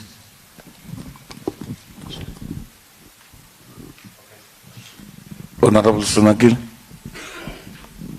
Yeah, sorry, Chair, just before the MEC can come in, I just want to supplement my earlier question, having listened to members who spoke to me, the one where I was saying, who are the members of your bid evaluation committee? Can you also maybe put a column there that will explain whether your members of the bid committee have been vetted or not? I think it would really guide and assist us. Then the last one, are there any legal challenges on the Mahika Mahikeng issue that have ensued or being waged against the department as a result of this entire mess? It's a question that I would want to ask. If yes, have you went on to a point of quantifying how much you've paid for lawyers and all that? I'm asking this because I heard HOD, when you spoke earlier, you spoke to, you'll be looking at your disciplinary and criminal elements and all that, and whether you'll be investigating those. I believe that if you've lost any amount for legal costs, you must also look at recovering those money civilly, in civil,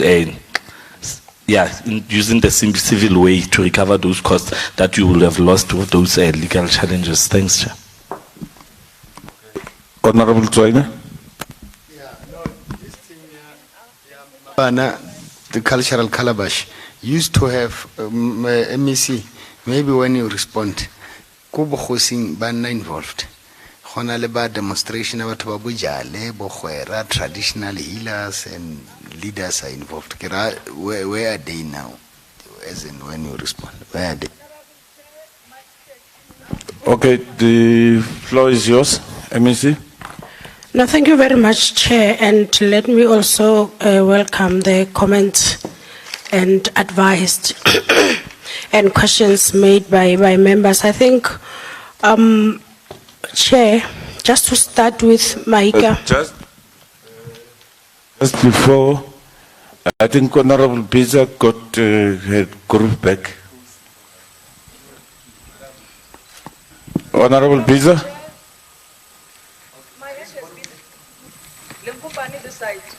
Yes, you are noted, Mati. The floor is yours.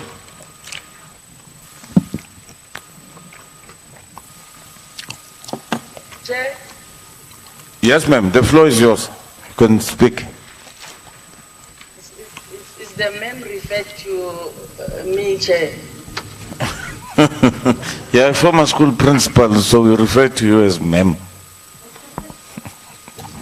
All right. No, thanks, leadership. Let me also appreciate the presentation by the department chair, and also my apology for not being physical, but I'm just at the gate because I realized that this is actually disadvantaging me, and you have never disappointed me in participating in my committee. Chair,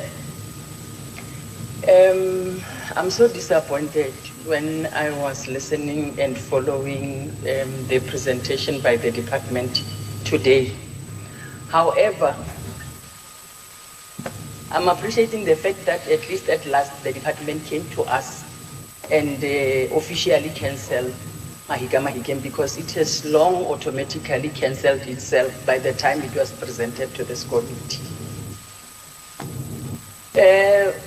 I am agreeing with the submissions by honorable members that it will be wrong of us as the committee to get defocused and concentrate more on recordings and bid committees and.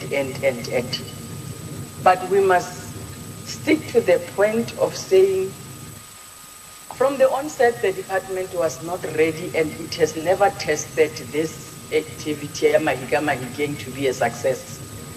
It has never proven beyond reasonable doubt that Mahigam is going to be a success. And I think it is a blessing in disguise that there is now a scene that has been self-created, if one is to say.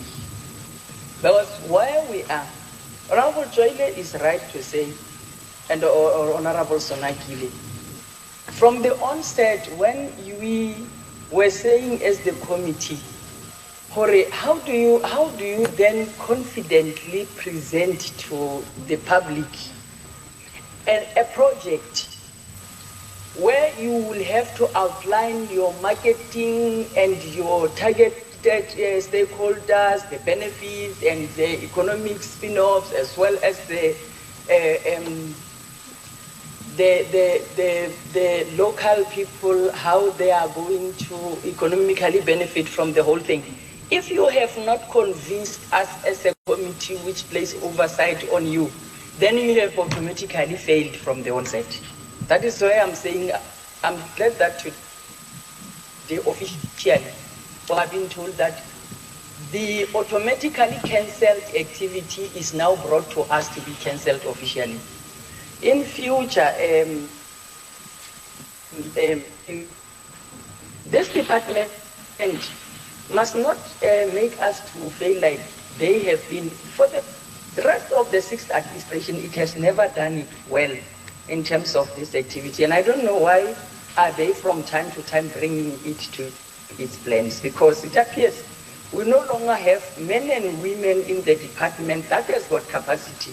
I'm glad that at least they managed to get a very progressive HOD that we have seen performing well at Mabana, and hopefully these plans that we have always called for, not files full of papers that has got nothing to do with what a project and its broken down activities means, as well as a project that would actually be a project that will be given to people of this province to say, when we say Mahigam again, you know, I was very confident, I was very excited when the MEC presented this project to the public through her budget speech, where she was very clear that it is going to give rise to the local economic transformation throughout the province. That's what the MEC said. But there has never been a time where it was put in terms of how a project will always run in as far as management is concerned. That has actually proved that it will happen. And as a result, we are sitting here today, and the public of this province, you know, when you are not feeding them well, they will forever follow you and they will forever behave like thieves, because they do not actually have a place and an organized system that fits them. As long as this department is unable to tell us, Uri, this whole project is intended, it targeted how many artists and how many local people who are interested in business, including how it is going to deal with issues of unemployment and poverty, it will continue to come and appear before us and start to tell us about bid committees, when we are expecting it to come and tell us about the success of this project. Chair, it would have failed even if it would have gone to tender. We would have seen miracles because it would have not reached the 4 districts, unless if we are convinced otherwise. So it is of importance that before we appreciate and accept, that's why Honorable Joy is saying I'm starting fire with ice. It will be appreciated if before we are being given the issue of cancellation, we are being provided with a plan on how they are going to improve in approaching the project itself. Failing which, it will forever bounce back to us, and like you are saying, Chair, we will forever have rollovers and dispute held money that seems to have been used whilst it was never used in the expected beneficial way to the members of the communities that are more northwest. The second one, Chair, is on Mabat, and on this one here, I will then say, as this committee, we must not ignore the fact that government has actually failed. Because the Premier in his address, State of the Provincial address, has actually pronounced that the Northwest Province is going to deliver this project. So the cancellation today, before us as a portfolio committee that plays oversight over performance of government, that tells more about service delivery, says the government has failed. And if the government has failed, the government must now go back and review its plans and get back to the public and explain it better. Not about bid committees, because that one is too technical. We don't know anything about bid committees, but we know our communities were promised this thing to come. And if there is an element of fraud or corruption or theft or anything, it has to be reported to the community, to the relevant law enforcement, who now we deal with issues of service delivery and value for money. The presentation also indicates clear to us, Chair, that already there's an irregular, or we will say fruitless expenditure here, because the expenditure that has been, and at the end, no one is benefiting as per the plan. Now, who actually is going to account, or who should account, not to the committee or not to the MEC or the HOD, but to the public? And that is why, as a result, we see a lot of them revolting and start to behave in a manner that they are now starting to be categorized as being criminals. While in actual fact is because there's no system that fits them, and they have already been conditioned through the presented budget to them. On the Taung Calabash, it would be wrong, Chair, if the Department of Arts and Culture does not recognize the fact that Taung Cultural Calabash is happening in Taung, and we are sitting here as a committee without any documentation that outlines clearly the consideration of the existence of that particular community and how this calabash is going to benefit them, because the actual strategization of taking it to Taung and being a Taung calabash has got something to do with the originality and the locality of the whole area where it is being taken to. How does this benefit them? And if we are going to come to them and start to talk about bid committees, they are going to continue to ask what is due to them in terms of local economic transformation, and they will not be wrong, and that is why we are representing them to say, bring what you have so that we are able to see as to whether our public are considered when dealing with your plans that talks to implementation of your APPs. And without having that reflection, Chair, where we have a clear plan that is feasible, that is well costed, that also considers the marketing strategy, that also shows how people are going to benefit, and the profile of the local artists in the province, and getting deeper into those that are in a close range of where the event is going to take place. If that thing is not happened, our people cannot be categorized to be criminals. It will be wrong. It will be wrong of this department to fail to understand why it is existing, and as a result, it brings all the issues that talks to crime to us, whilst they were supposed to have reported. Honorable Choile is right. You have already committed crime. If you have identified crime in terms of the legislation, and you are failing to report that crime, it then says you are also part.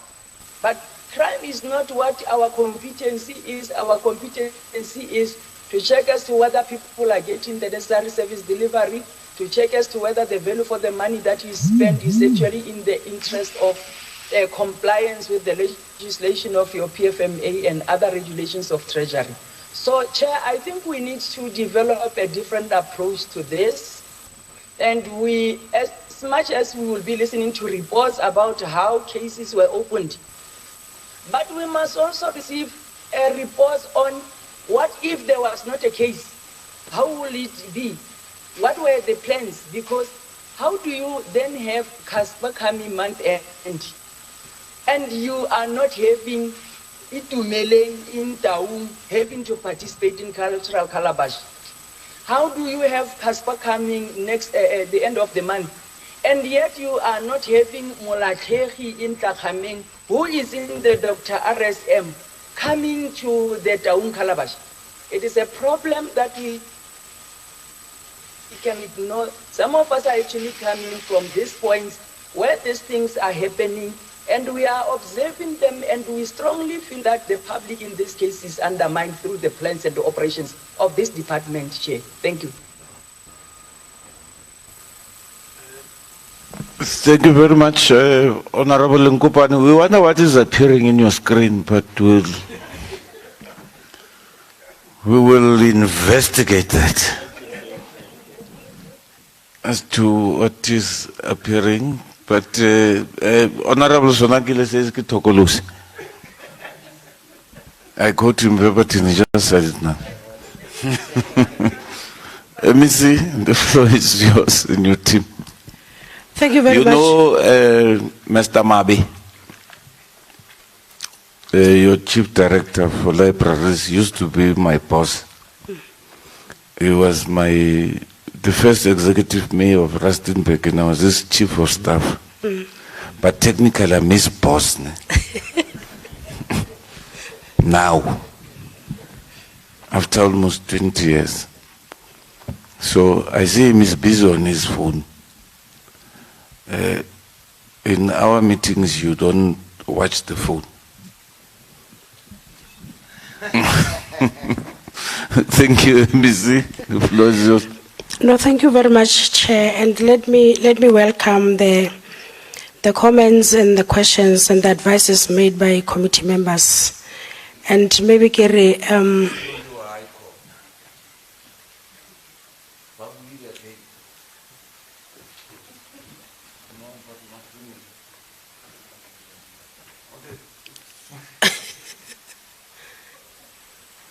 Honorable Bile, we can see you have raised your hand.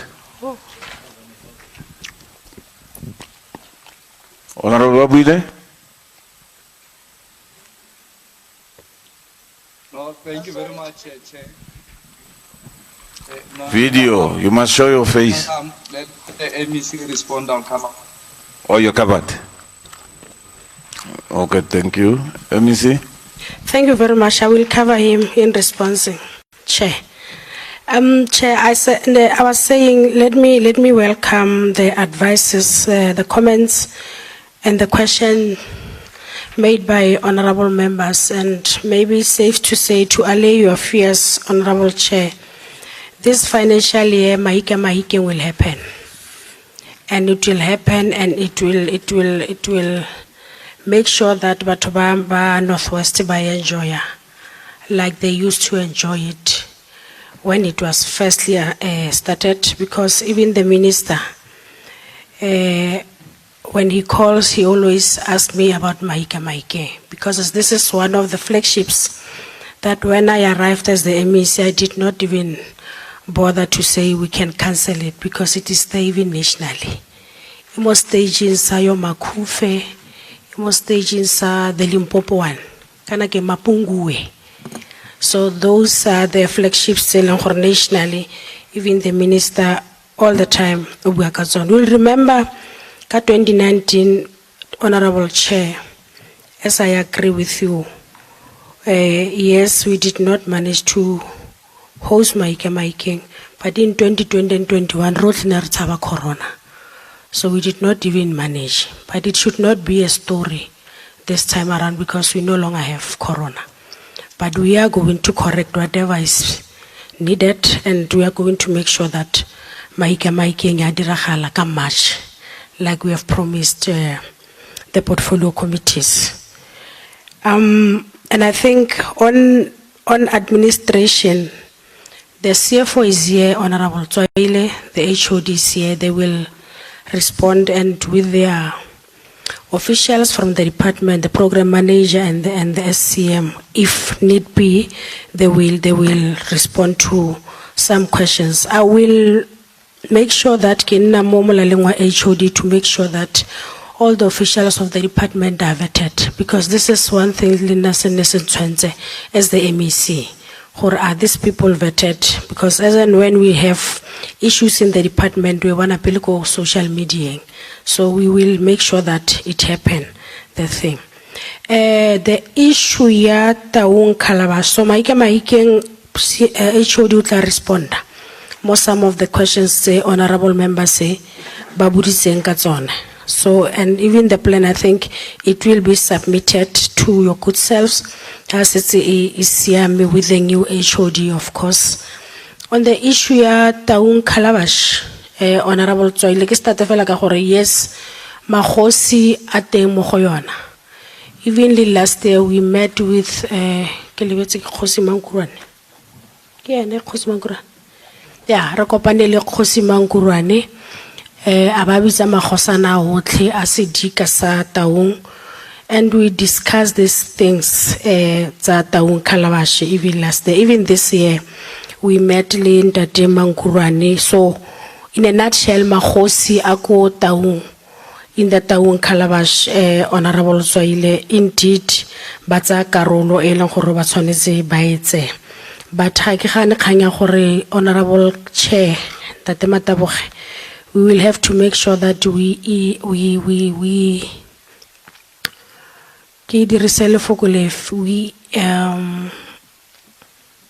make sure that taung Calabash it changes seemo se le mo go sona. Ene ke sa batla go dirisa lefoko la cobra che.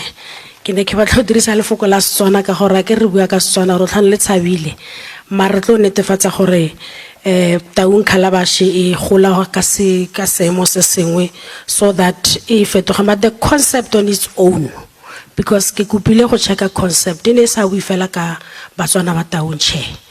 Maybe I will have to revisit it and then renefas, because one of the things in some structures go taung gore taung Calabash ke Northwest as a whole on the concept. And I said, because Babo Tara Dumelana Horomo province re Batswana ka bontsi, we will have to make sure that revisit the concept and make sure that each and every Motswana in the province le ne re ska na gore ke ya taung feleleng gore ke one tsentseng le gore in ya taung Calabash. But we will make sure that we revisit the concept and re check gore concept ha ne starta ne re. The issue of local content, and I think as a politician I always sing about this thing, but unfortunately the administration, like you said, Honorable Tswaile, they will do their things. But we will have to make sure together, all of us, including the legislature, how best can we find this issue of local content to benefit our people in the province? Because our sense of interfere. When I will tell intervene, tomorrow I will be coming here. You will ask me, why not the supply chain? So, MEC, by all means, the official, make sure that our local people are benefiting from these events. But officials, in terms of the PFMA, will always, we all know, all of us seated in front of us, like but left. But we will make sure that we engage with the administration and make sure that the local content is there.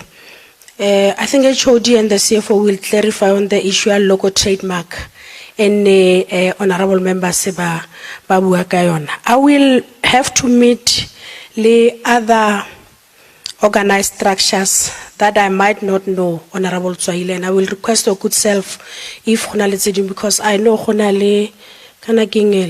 hard follow, even if it's not, do not even have founding documents, but because those are the voters, as the MEC, I will have to meet with them. So, Honorable Tswaile, this organized structures, I will request your good self, maybe pay the list so that when I go to Taung and engage further on the issue of Mabana, Taung Calabash, I also meet with those structures because to me, I know some structures, including Mahosi le Mahosana on the issue Taung Calabash. I think the HOD, I will hand over to the HOD to deal with other issues, Honorable Member Honorable Chair, through you. Thank you. Oh, the issue of CASPA, now that Honorable Nkopano na Kayona.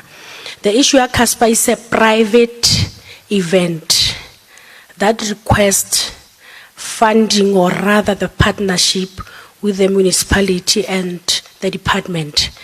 And we cannot, as department and the municipality, I think, Rebona is an international artist. And monata kango working wana mo hai ki refuel. Maybe we bua ka Casper ka re bua ka lekgwala ko ntle kwa. Ki refuel ngwana mo ga fo montshiwa. Ha tla ko department ngwana ra bo chair. A kopa go partnera le department. Rona re tsa advantage because one of the things event it's about the for the department is to push the mandate that department has to make sure that your artist, your local economic development and so forth. So tota ene re filo na tlile fela go kopa thuso na ra bolleng kopane ko department ke private event ya ikeleditseng yona ko, and ba organized ba di private ba than department itself because bone se ba se tsoga ba se dira go organize the event ke mmereko wa bone, unlike us rena le mmereko wa di library wa di heritage sites and so forth, but bone ha batla go rena batla ba le prepared di documents tsa bone di feletse batla ba kopa fela funding. Unfortunately sometimes a rena madi na ga re sa ba fund gape ke ngwe gape tle bona ra boleng kopane gape a kwala gore ga ra thusa ngwana mo gae. So those are the things that re leka gore re di thibele, but ena ga event ya department ke ya gage o tla go department go partnera le rona, and re tle be re tsa advantage gore I make sure local content is also there. Thanks, Chair. Oh, thank you very much, MEC. You must not finish your term before you bring me Salif Keita. Maybe get some much. Thank you, Honorable Chair and Honorable Members. Just quickly, as directed, we will submit a report on the evaluation committee members relating to their experience, qualifications, and vetting status. Secondly, what will we do to avert? Put the mic a little bit. Oh. What will we do to avert what has occurred? I will immediately, in terms of the PFMA, reconstitute the committees, all of them, take into account experience where necessary, source people from outside the department or even specialists as provided for in the code. The third aspect, in as far as Mahika specifically is concerned, we will constitute an ad hoc committee evaluation and adjudication. so that we don't find ourselves probably entangled, hoping that the people that will be appointed would help us to avert what has occurred. And then the investigations timeline, Honorable Sonakile. The request we put to Office of the Premier is on 4 aspects. 1, to investigate whether or not there's probable misconduct from the leaking of the information. 2, whether the bid committee members have misconducted themselves in as far as how they executed the process. Thirdly, to determine the extent of fruitless and wasteful, if any, and who should be held liable. And lastly, very importantly, on the review that I had to do extensively, to take legal advice prior to us opening a criminal case, whether there's a prima facie cause to pursue, because we're going to incur costs. We prefer that we get such an advice prior to us moving, so that we don't move with criminality then only to be told that the matter can be prosecutable because there's no evidence. So I think let's allow that process to undertake. And then the other issue is unfortunately, getting into the job, I had to do what I had to do in terms of the review. I can't avert if previously such a review was done, but going forward, this is the work that I will put in place as an accounting officer to ensure that before I make a decision, I satisfy myself sufficiently that there's compliance, because there are consequences on me if such compliance doesn't happen. What is difficult is to balance, compliance and service delivery, but compliance requirements precede service delivery in as far as compliance and audit is concerned, because if there are irregularities, there could be a material irregularity raised by AG against myself. So I'm going to be more strong on compliance, and then consequence management, I will definitely act. There are some decisions which I cannot announce here and now, because of the legal considerations in as far as how we would want to deal with them from a misconduct perspective. The patent rights, I'm advised, Chair, that the arrangement, which I will have to confirm in documentary evidence, is that once a new provider is appointed, the rights will be transferred, or the properties will be transferred. For the purpose of today, I prefer to end there so that I can go and verify legally what is the arrangement that is in place, so that when we come and submit a report, we then are able to substantiate. Implementation plan, Honorable Lenkopane, we will review the implementation plan. I hear a strong focus on the activations in the districts, so that the footprint is felt province-wide in as far as Mahika is concerned. And then there are other aspects that are contained in the specifications, which speaks to where possible, local content be considered for 30%, distribution to local content, but not on the evaluation criteria, but it has been set as part of the pre-requirements of the bidding process. We will take into account all the submissions made. And I think in the best interest of me being held to account, I delegate no further official to respond. Thanks.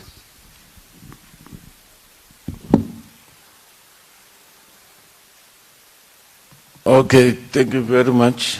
I don't think there's anyone else that must speak after the MEC and the Accounting Authority. By the way, let's place it on record that we did not call you. Yes. You called us because you wanted to account to the committee on your processes. And I think it is quite commendable that you felt important that you must take the committee into confidence on the processes that you are running, and for that we'll remain eternally grateful. I know Honorable Sonakile and Honorable Rabutapi will be here. I don't know if Honorable Nkopane will be here, but certainly I will be here. So, so thank you very much. I think let us just send that word of appreciation. Honorable Zoile wanted to make a last point before we close. No, I was only going to say, MEC, there are 3 traditional councils in Taung recognized as such. There is Batlapimbaha Puducho Ananda Kosimankuruane, Batlapimbaha Maidi, under Khosi Mutlhabane, Batlapimba Mutibi under Khosi Mutibi. So it might be oversight. Secondly, what Honorable Nkopane meant was that platforms like Cultural Calabash must mean a platform of opportunity for that local imaging and even for the knowns. Equally, the government, in terms of how the decision making, you must look HOD at what is called decision making in public institutions. The literature suggests that we would then be able to be treating everyone equally and fairly. That the known and the unknown, let that be a platform of opportunity for them, especially the locals. But HOD and MEC through you, Chair, the issue of the concern where the MEC complains that, yes, of course, administration does something and they want something. It's simple.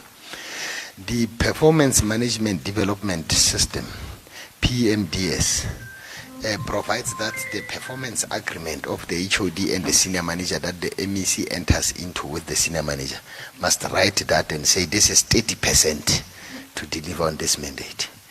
I'm only saying they can, it is, the legislation provides and the policy that what you want, you can make it a performance agreement. On the part, it shouldn't be difficult. And the issue of who else, Honorable Chair, is addressed by what we think should be a database, a matter I made as a proposition earlier. If they have a database of local cultural and activists and